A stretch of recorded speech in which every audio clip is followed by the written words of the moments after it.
Hello students, आज हम नया चैप्टर पढ़ेंगे आपका force and laws of motion. आप लोगों ने अभी तक मोशन के बारे में पढ़ा है, ठीक है। मोशन क्या होता है, कैसे काम करता है, कितने टाइप के मोशंस होते हैं और उसका स्पीड और टाइम के साथ क्या रिलेशन होता है। अभी इस चैप्टर में हम फोर्स और उस मोशन के पीछे के लॉज जो होते हैं उसके बारे में बात करेंगे। फोर्स क्या होता है, पहले तो फर्स्टली फोर्स क्या होता है पहले हम ये जानेंगे। फोर्स होता है एक ऐसा एक्सटर्नल एजेंट जिसकी वजह से किसी भी चीज़ का स्टेट चेंज होता है। अगर वो मोशन में है तो मोशन में रहेगा, या अगर रेस्ट में है तो रेस्ट में रहेगा। अगर हमें रेस्ट से उसे मोशन में लाना है या मोशन से उसे रेस्ट में लाना है तो हमें एक्सर्ट करना पड़ता है फोर्स।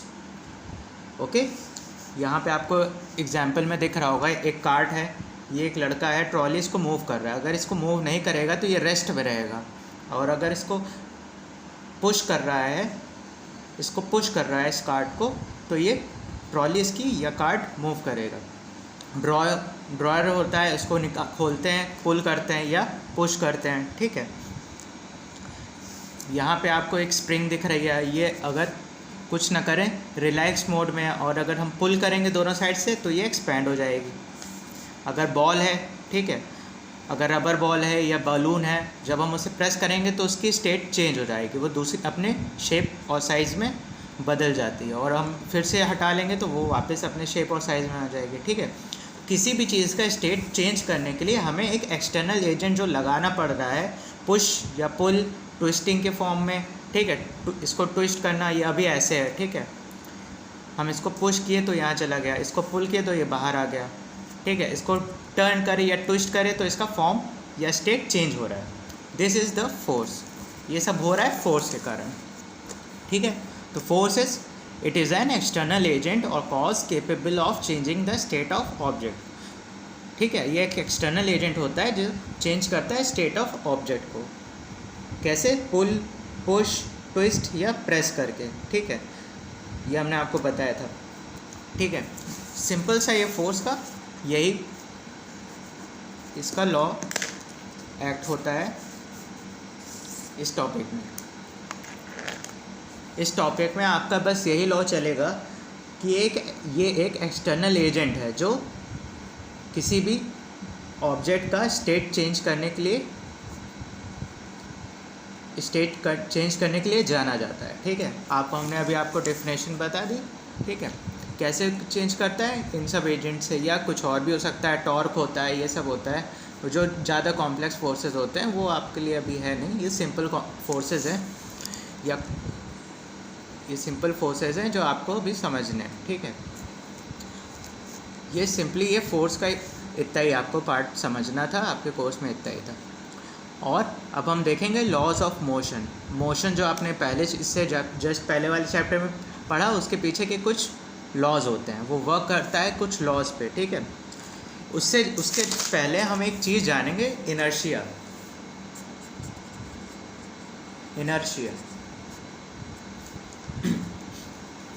इनर्शिया क्या होता है, इसकी पहले तो डेफिनेशन देख लेते हैं।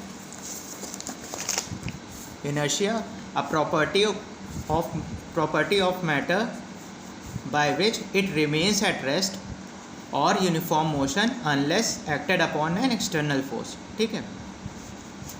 इनर्शिया किसी भी बॉडी का, the property of matter by which it remains at rest, मतलब उसकी किसी भी जैसे ये एक रिमोट है, ठीक है, इसकी एक प्रॉपर्टी है कि ये रेस्ट में है, इसके मास की वजह से है, इसकी ही एक मास होगा ना, इसकी वजह से ये अपने रेस्ट पे है। अगर ये मासलेस होता है तो एयर की तरह मूव ऑन कर रहा होता है, लेकिन यहाँ पे एक रेस्ट पे है। अब जब तक का हम इसमें फोर्स नहीं लगाएंगे, इसको धक्का नहीं डालेंगे या फिर उठा करके नीचे नहीं गिराएंगे, या उठा रहे हैं इसको, ये भी एक फ़ोर्स है, रख रहे हैं, ये भी एक फ़ोर्स है, नीचे आ रहा है ड्यू टू ग्रेविटीज़ पे फोर्स लग रही है। जब तक हम इस पर फोर्स नहीं लगाएंगे अपनी स्टेट चेंज करेगा ही नहीं। इसी टेंडेंसी को, इसी ऑब्जेक्ट की, किसी भी ऑब्जेक्ट की या मैटर की इसी टेंडेंसी को हम इनर्शिया कहते हैं, ठीक है।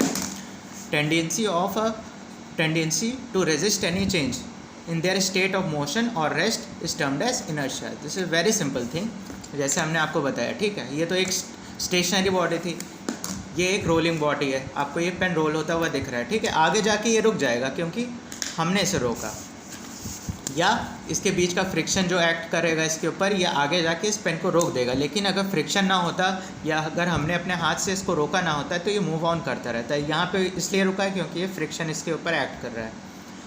ये अगर फ्रिक्शन ना एक्ट कर रहा होता या हमने इसको ऐसे रोका ना होता इस पोजीशन में, तो ये मूव ऑन करता रहता। उस टेंडेंसी को हम इनर्शिया कहते हैं। Tendency of body to resist changes in their state of motion or rest is known as inertia,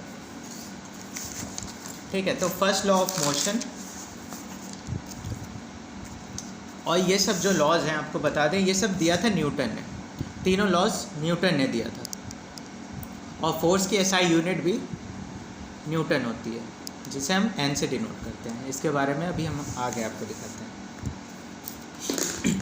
तो फर्स्ट लॉ पढ़ लेते हैं। A law, a body at rest will remain at rest and a body in motion will remain in motion in a straight line unless an external force acts upon it to change its state of rest or uniform motion। एक body जो कि rest में है वो rest में ही रहेगा, और या फिर एक बॉडी जो मोशन में है वो मोशन में ही रहेगी जब तक उसके ऊपर एक एक्सटर्नल फोर्स, एक्सटर्नल एजेंट काम या एक्ट ना कर रहा हो, तब तक वो बॉडी मोशन या रेस्ट में रहेगी, ठीक है। सिंपल सा है। A body will remain in rest or in motion until and unless an external force is applied on it. That is first law of motion। जब तक का किसी बॉडी पे एक्सटर्नल फोर्स नहीं लगेगी वो मोशन में रहेगा या रेस्ट में रहेगा, जैसे हमने आपको इनर्शिया का एग्जाम्पल बताया। And this is due to inertia, और ये जो होता है वो इनर्शिया की वजह से होता है। इनर्शिया आपको हमने बता दिया क्या होता है। This is first law of motion. Inertia में आपको कुछ बातें आपको जाननी ज़रूरी है। ये तो फर्स्ट लॉ ऑफ मोशन था, जिसका रीज़न है इनर्शिया, क्योंकि वो एक बॉडी की टेंडेंसी होती है, ये नेचर होता है।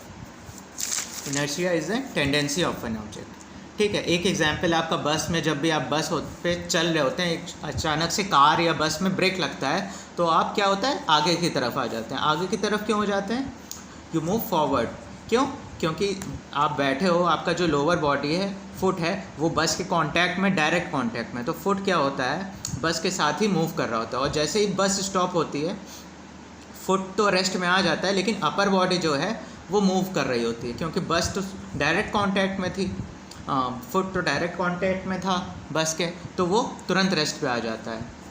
फुट कम्स एट रेस्ट, ठीक है। लेकिन जो अपर बॉडी, जो पैरों से ऊपर की, कमर से ऊपर की बॉडी होती है, ठीक है, वो तब भी मोशन में होती है। इसीलिए वो झटका या जर्क हमें फॉरवर्ड डायरेक्शन में लगता है।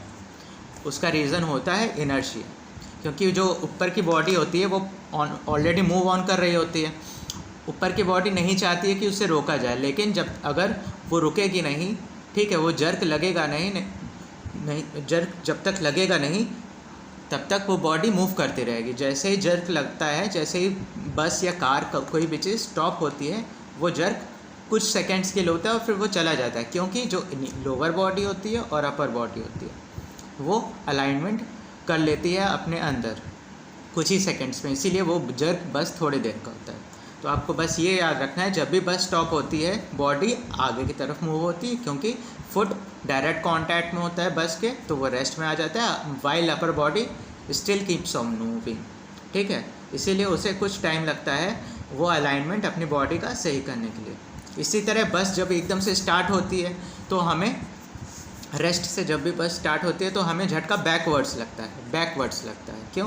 क्योंकि फुट तुरंत, क्योंकि वो बस या कार के डायरेक्ट कांटेक्ट में फुट मूव ऑन कर जाता है, लेकिन अपर बॉडी क्या होती है, थोड़ी सी रेस्ट में हो जाती है, ठीक है, इनर्शिया की वजह से। क्योंकि वो बॉडी ऊपर की रेस्ट में थी, इनर्शिया की वजह से वो, उसकी टेंडेंसी है कि वो रेस्ट में रहेगी और रेजिस्ट करती है अपनी स्टेट को चेंज करने से। लेकिन थोड़ी ही देर में, कुछ ही सेकंड्स में वो बॉडी अपने अलाइनमेंट फिर से रख लेती है, इसीलिए फिर मूव ऑन हो जाता है। अगर वो अलाइनमेंट कुछ सेकंड्स में लोअर बॉडी और अपर बॉडी का नहीं होता है, नहीं हुआ होता, तो क्या होता, जब भी बस क्या करती, मूव करती, तो हम पीछे ही गिर जाते हैं, या स्टॉप करते तो हम आगे की तरफ गिर ही जाते हैं, ठीक है। वो अलाइनमेंट कुछ ही सेकंड्स में हो जाता है, इसलिए जस्ट एज अ जर्क हमें वो चीज़ फील होती है। ये था आपका first law of motion. Okay, अब हम बात कर लेते हैं फोर्स की।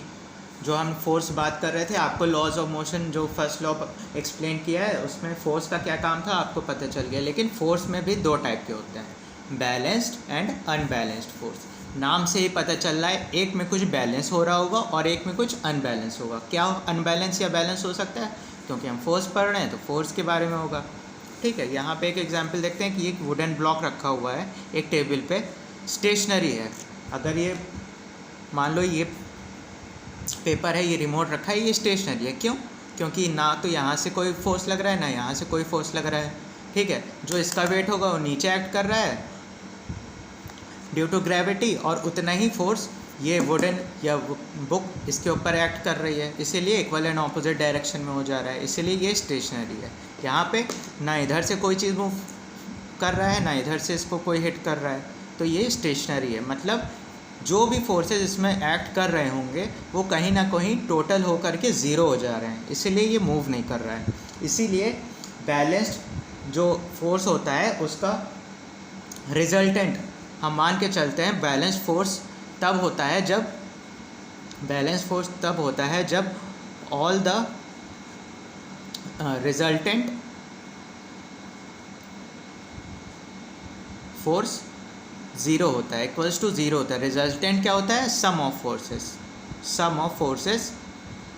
सारे फोर्स मान लो और भी सारे एक्ट कर रहे होते हैं, ठीक है, यहाँ से भी बहुत सारे फोर्स एक्ट कर रहे होते हैं, लेकिन ये मूव नहीं कर रहा। जैसे कि आप लोगों ने गेम देखा होगा रोप का, कुछ टीम होती है यहाँ से पुल कर रहे होते हैं, कुछ लोग यहाँ से पुल कर रहे होते हैं। एक टाइम होता है जब दोनों तरफ से इक्वल फोर्स लग रहा होता है, इतने लोग लगा रहे हैं, मान लो ये सारी उंगलियाँ लोग हैं, ये 5 उंगलियाँ पीपल्स हैं, ठीक है, कुछ यहाँ पे पुश कर रहे हैं, कोई इसको यहाँ पुल कर रहा है। लेकिन अगर ये नहीं मूव कर रहा है तो रिजल्टेंट फोर्स ज़ीरो हो जा रहा है, टोटल सम याला और याला ज़ीरो हो जा रहा है। यहाँ पे मान लीजिए 10 न्यूटन का फोर्स लग रहा है, फोर्स न्यूटन में लगता है, और यहाँ से भी 10 न्यूटन का फोर्स लग रहा है, तो रिजल्टेंट फोर्स यहाँ पे क्या होगा? 20 न्यूटन। सम होता है ना 20 न्यूटन, लेकिन वो गलत है। यहाँ पे एक और बात है, अगर फोर्स इस तरफ लग रहा होता है तो हम पॉजिटिव लेते हैं, अगर इस डायरेक्शन में ऑपोजिट डायरेक्शन में लग रहा होता है तो नेगेटिव। यहाँ पे सम तो रिजल्टेंट तो 20 है लेकिन गलत है, ऐसे नहीं लेते हैं हम लोग। इसको लेते हैं जब हमारा फोर्स इधर लग रहा है तो 10 न्यूटन प्लस ब्रैकेट में, क्योंकि ये इक्वल एंड ऑपोजिट लग रहा है तो ये माइनस के साथ हो जाएगा, तो 0 न्यूटन आया फोर्स। मतलब इस पर लग ही नहीं रहा है। अगर 100 न्यूटन लग रहा होता है, यहाँ भी 100 न्यूटन लग रहा होता है, ये नहीं मूव कर रहा है, तो इसका मतलब यहाँ पे रिजल्टेंट फोर्स 0 है, ये चीज़ मूव करेगी ही, ठीक है। और ज़रा सा भी अनबैलेंस होता, मान लो इस तरफ 20 लग रहा होता और इस तरफ 10 जो लग रहा है वही लग रहा होता, तो रिजल्टेंट फोर्स 10 न्यूटन होता, ठीक है। अब 10 न्यूटन इस तरफ से 20 न्यूटन मान लो लग रहा है, ठीक है, यहाँ से 10 ही लग रहा है, यहाँ से 20 लग रहा है। अब क्या होगा? यहाँ से फोर्स ज़्यादा हो गया 10 न्यूटन, तो ये इस डायरेक्शन में मूव कर जाएगा। क्यों? क्योंकि रिजल्टेंट फोर्स जब 0 नहीं होता है तो वो अनबैलेंस्ड फोर्स कहलाता है, अनबैलेंस्ड फोर्स, ठीक है। ये सिंपल सा था आपका। और आप कुछ इनर्शिया जो आपने पढ़ा उसके कुछ एग्जांपल्स हैं सिंपली, जो आपने एक बस वाला समझा और एक ये देखिए, कभी भी कोई चीज़ एकदम से खींचते हैं, उसकी जो उसके ऊपर स्टेशनरी ऑब्जेक्ट होता है वो उसने अपनी पोजीशन मेंटेन की हुई होती है। सबसे बेस्ट एग्जांपल, आप एक ग्लास में पेपर रख सकते हैं, कॉइन, ठीक है, उस पेपर को या कार्ड को अगर फ्लिप करते हैं या एक ज़ोर से खींचते हैं तो कॉइन उसके साथ नहीं जाता है, कॉइन नीचे गिर जाता है। क्यों? क्योंकि उसको इतना टाइम ही नहीं मिलता है कि वो उसके साथ जाए, ठीक है। और टेंडेंसी क्या थी इनर्शिया में बॉडी की, कि वो अपना स्टेट चेंज नहीं करना चाहता है, इसीलिए ये इसका स्टेट कॉइन का चेंज नहीं हुआ और ये कार्ड के साथ मूव नहीं करता है और नीचे गिर जाता है, ठीक है। This was some examples of inertia, what is force and first law of motion. Now we will study about second law of motion afterwards.